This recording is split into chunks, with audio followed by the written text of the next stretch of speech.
episode of Tea with Z. My name is Zamel Solanki, and it's an absolute pleasure to be joining you again on another episode this morning. And if you haven't gotten your cuppa, your tea, your coffee, whatever you're drinking, your bowl of cereal, your toast, your wheat bix. If you're having wheat bix, tell me how many wheat bix you do. Drop it in the comment section below. I always loved those ads, and I always thought, man, I must eat a lot because I remember seeing the TV ads and they would talk about doing 2 or 4 wheat bix. And I would be often sitting there eating double that amount, and I'm like, oh man, I must be eating a lot. But anyway, let's jump into it. But before we do, you know the deal: likes, hearts, get the get the interaction, but get the energy pumping. I know we're starting to wane. We're starting to get towards the end of the year, and at the end of the day, we're desperate for some reprieve. And I spoke about that yesterday, and I spoke about how amazing each and every one of you are, each and every healthpreneur is in all shapes or forms of life for what you're doing right now and for the way in which you're stepping up and supporting those around you. And it's absolutely incredible. So from my heart to yours, thank you. And if you haven't seen that episode, go and check it out yesterday. It's a really heartfelt message to each and every one of you because I know how tough you're doing it. I read all of the information. I hear all the information. I see all the, all the anxiety and tension and burnout that is happening within our community. And I was on, watching the news this morning and saw a pharmacist jump on the news this morning and talk about, the experiences that they're sort of seeing as well in their community. And the journalist started asking some questions about the booster rollout program and what the tensions were about that, and where the friction points were about that. But I wanted to take a little bit more of a step further than that, and really use today's episode of Tea with Z as more or less a public service announcement, something to really help educate your customers, your patients, something that you can even reshare on your own channels, your own social networks to help educate your patients, your consumers, and your customers about what might be happening behind the scenes. Because we've spoken before about without levels of transparency and open and honest conversations, we as humans tend to make assumptions. And as a result, when we make assumptions where that information is often skewed and based on our own beliefs and our own biases.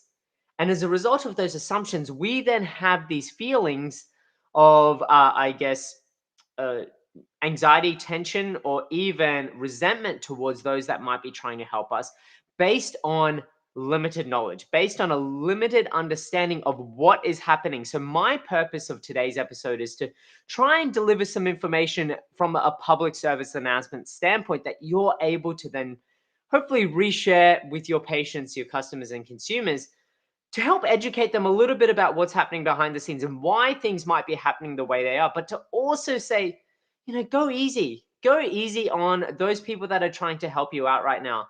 We're seeing heightened levels of anxiety, tensions, and fears.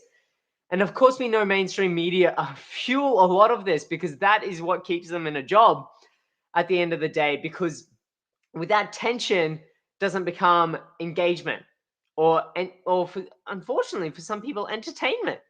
Some people are sitting there going, oh, sucks to be those people sitting, queuing at a line 2 hours before the PCR testing facilities open to try and see loved ones. Oh, why would you bother? Sucks to be them.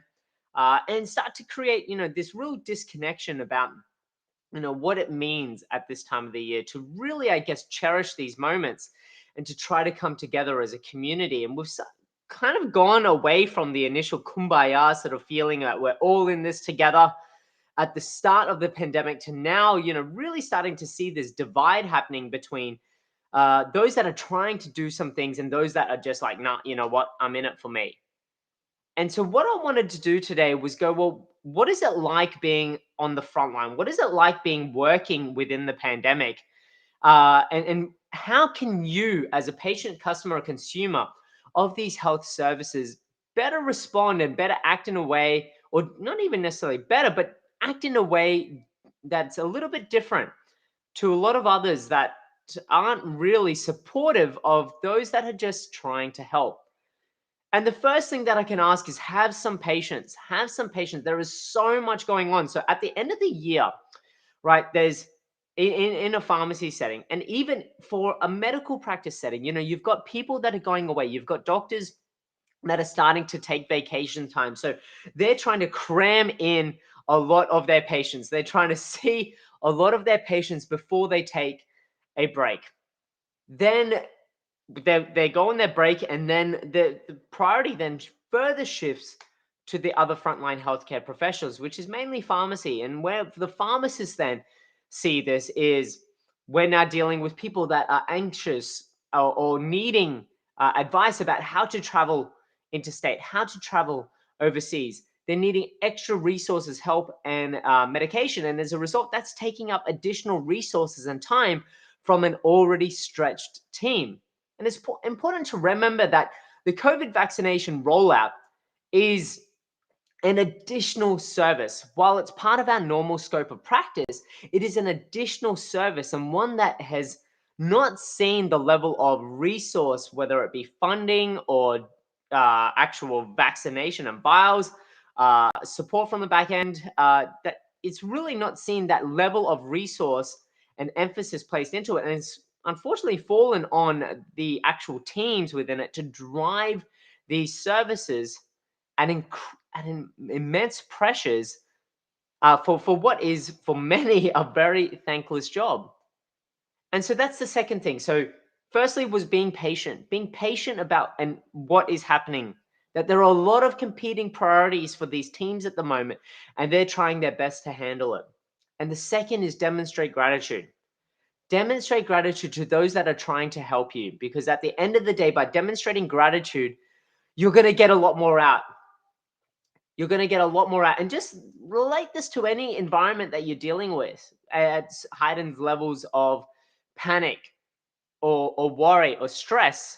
It's those that are demonstrating gratitude for them doing their best and trying to accommodate to your needs the best that they can. That usually, because that is uplifting and positive feeling, you're going to get naturally more out of your healthcare team. So demonstrate gratitude. Demonstrate gratitude. They're doing their best to really, I guess, help you, particularly during this time. And thirdly, be understanding. Be understanding that things are beyond the control of your healthcare team. We're seeing now rapid antigen tests being one of the most, I guess, being likened to, as some other people are calling it, to the likes of the very early days of the pandemic, where you saw panic buying for things like toilet paper and things like that. We're now seeing it likened to that as well. And as a result, be understanding that, this is beyond the control, and the supply constraints are beyond the control of your healthcare team. And to be understanding. So for me, it's the three things. It's patience, gratitude, and understanding. And if you can do those three things, you're going to greatly support your healthcare team to ensure that they can deliver the best possible outcome, the best possible healthcare services that they can to help meet your needs. Because we live in uncertain times. And right now, I know each and every patient, each and every consumer, each and every customer is craving certainty, because that in itself is an essential human need. We want variety, we want elements of risk and uncertainty, but right now we want levels of certainty so we can go and see our loved ones, so we can fulfill the plans that we've been waiting for and saving up for so long throughout the year. And your healthcare team are trying to do that the best that they can. But to be honest, there's levels of uncertainty on the back end as well. The needle is changing each and every day, and we've seen this play out throughout the pandemic. The information and the resources that we get are constantly updated. And unfortunately, that information is relayed to the public before it is to your healthcare professional. And we've seen that roll out as well. And we've seen that not even just during the pandemic, but before the pandemic as well, where people will come out always to the pharmacy and say, hey, have you seen this? This was on the news this morning. And we're like, wait a minute, we've got no information about that. What are you talking about? And we dig a little bit deeper, and we found that it's been leaked to the press before it's been leaked to the people that need to go and deliver or educate on these healthcare services. And so, patience, gratitude, understanding. If you can do those three things, that would be absolutely incredible. And for all of those that are doing those three things on behalf of, your healthcare team and your healthpreneurs, whatever it might be, thank you. Thank you for doing that. Thank you for helping us help you. Because at the end of the day, that's what it's all about. We're a community. We're still in this together. But understand as well that your healthcare teams, they're worn out. They've been riding this wave on adrenaline for over 2 years. I chat with some colleagues even interstate as far as WA, and going and hearing about that. And you might think, oh, WA is quite isolated, but they're still changing the needle. They're still going through things that impact on the back end. And as a result of that, thank you so much for your patience, your gratitude, and your understanding. So that's it from me today. I just wanted to, really just give a shout out, because I know we're getting to the really pointy end of the year. The really, really pointy end of the year. There's just only over a week left of the year. Can you believe it? And about a week and a half left of the year. And so go easy. Go easy on those that are trying to help you. And from the bottom of my heart and on behalf of my colleagues, thank you. Thank you for doing that. So that's it from me today. I have a heartfelt message to each and every one of you of our community, of those that value health and are seeking that level of certainty in a very uncertain time from your healthcare team. Thank you for your patience, gratitude, and understanding. So that's it from me today. Have an absolutely incredible day. And yes, stay safe out there. Stay safe. Stay caring about one another as well, because that's what it's all about. And I look forward to catching up with you on another episode of Tea with Z tomorrow. Have a great day, and bye for now.